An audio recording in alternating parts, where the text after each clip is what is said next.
자, 안녕하세요. 성형세무사입니다. 오늘은 계속해서 경제 용어죠.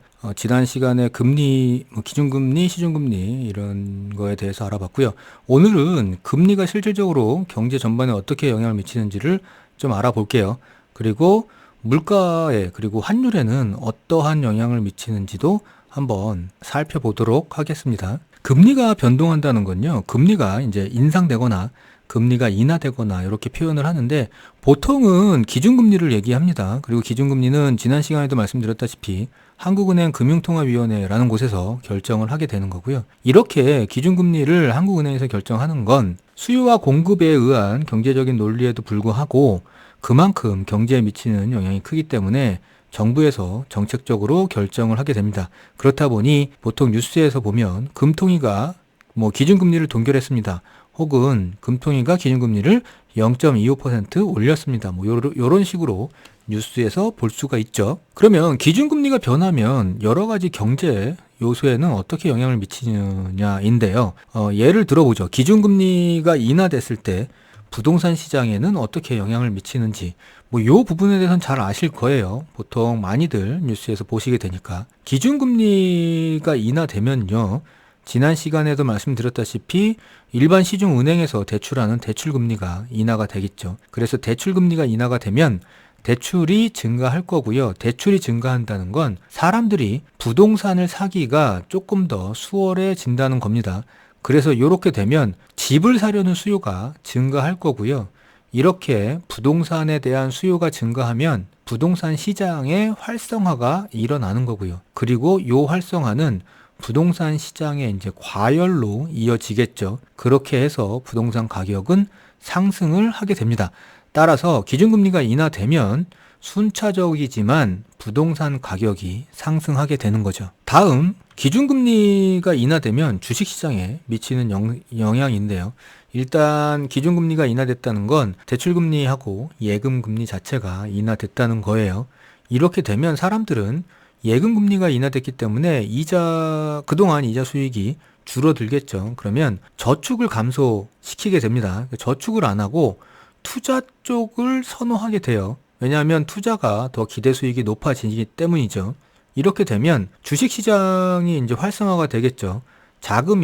투자 자금이 주식시장으로 많이 몰릴 테니까요. 그리고 주식 가격이 이제 상승을 하게 됩니다. 그리고 주식 가격이 상승하기 시작하면 대출이 증가해요.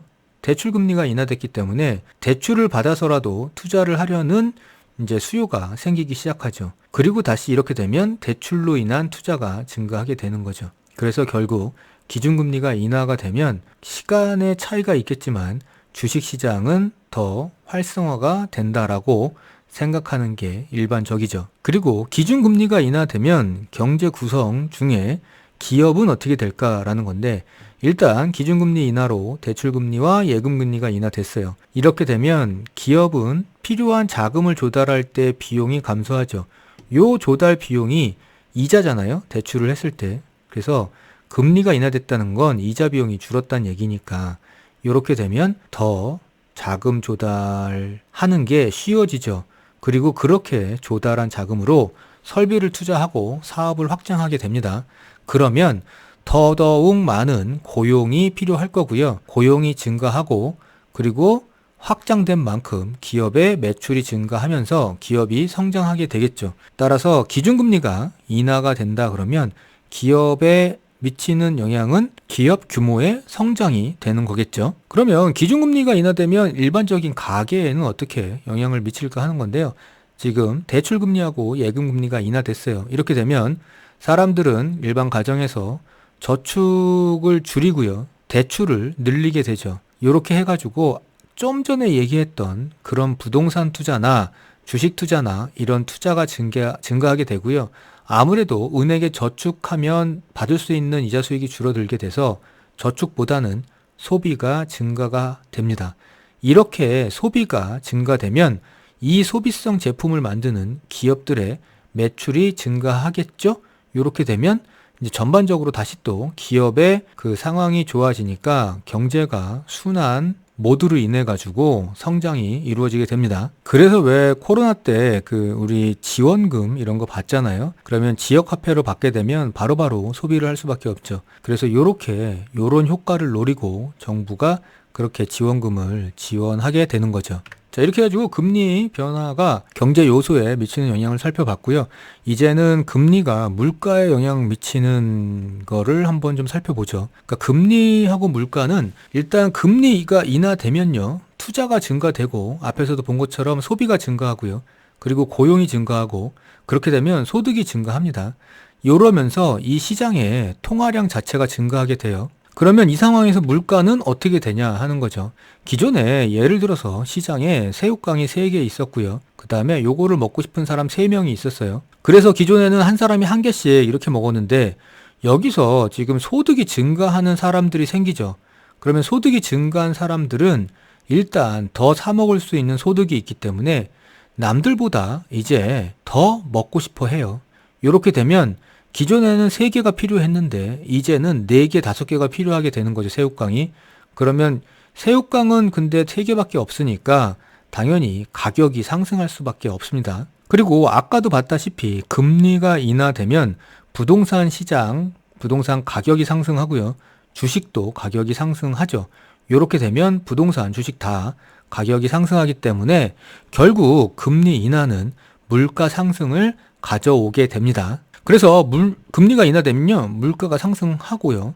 그리고 금리가 인상되면 물가가 하락하는 것으로 원칙을 가지고 있어요, 경제적으로는. 그래서 최근에 금리를 계속 인상시킨 이유가 물가가 계속 올랐기 때문이죠. 그래서 정부는 정책적으로 물가가 계속 상승한다, 그럼 과도하게 상승하는 기가 되면 기준금리를 인상하게 되는 거고요. 물가가 하락한다 그러면 기준금리를 인하해도 된다라고 인식을 하는 거죠. 그 다음 세 번째, 금리와 이제 환율이 관계예요. 그러니까 금리는 환율에 어떻게 영향을 미치는지.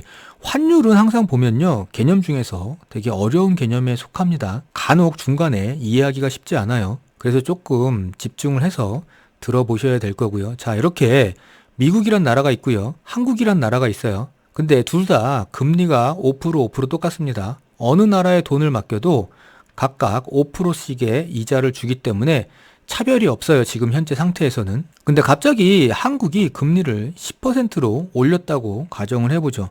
이러면 여기에 돈을 가진 사람들은 미국에 돈을 넣으면 5%의 이자를 받는데 한국에 돈을 넣으면 10%나 이자를 준대요. 이러면 이 사람들은 한국 쪽으로 돈을 다 가지고 와서 넣겠죠. 근데 이게 외국 돈을 갖고 와서 한국에다가 예금을 할 수는 없잖아요.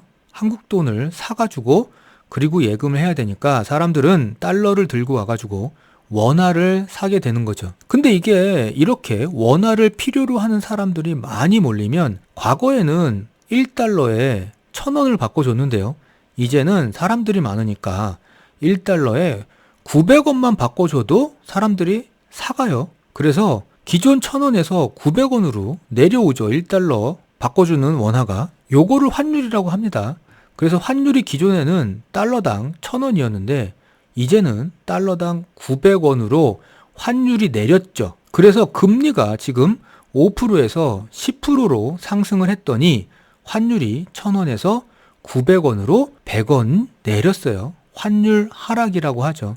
그래서 결론적으로 금리가 오르면 환율은 내리고요, 금리가 하락하면 환율은 올라갑니다. 자, 이렇게 해가지고 금리하고요, 그 다음에 금리가 경제 전반적인 요소에 미치는 영향, 그리고 물가와의 관계, 환율과의 관계에 대해서 알아봤고요. 다음 시간에는 여기서 말씀드렸던 환율의 변화가 경제에 미치는 영향에 대해서 한번 얘기를 해보죠.